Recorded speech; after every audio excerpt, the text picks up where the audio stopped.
I've heard of those.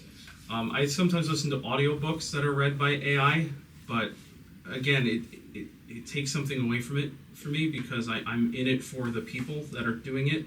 And when it's not a real person and I can tell by the inflection of the voice and the lack of emotion in it, I'm like, this is not quite my speed. I've never heard of that, but if there were any AI podcasts, I won't listen to that because I like bantering. I like witty speakers. I like good conversationalists, and I can't imagine AI being able to do that ever. I know that because with New York Times, like if it's a long article, there'll be a reader, an electronic reader, and I've done that.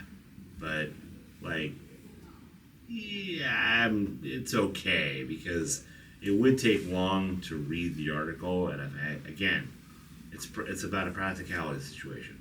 I have to do something else, but I would like to read this article, but I can't do both at the same time. So I'm going to multitask by having the AI reader that the New York Times has do it. But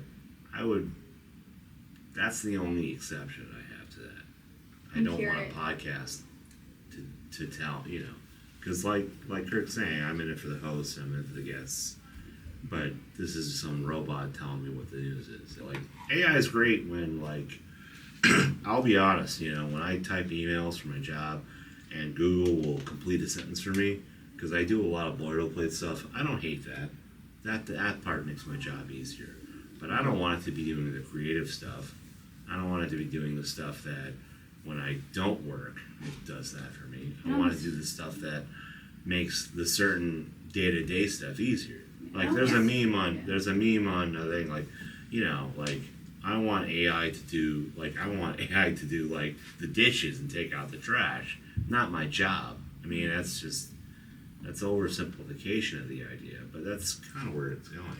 When you take the humanity out of that particular podcast, and that's where I think it gets dangerous, is that not being able to tell anymore, like what's real and what's AI, and I think that's almost taking it a step too far, is to try to turn it into something that's human and confusing people.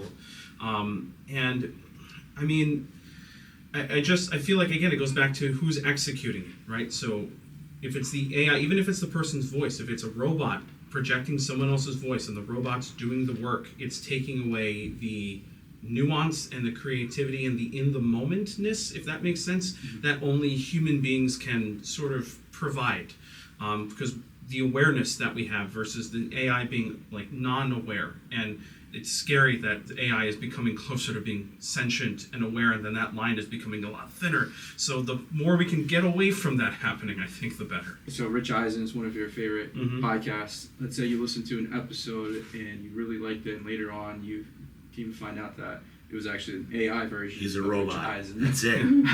He rips off the mask one day, and it's nothing but T2 or T3. Right.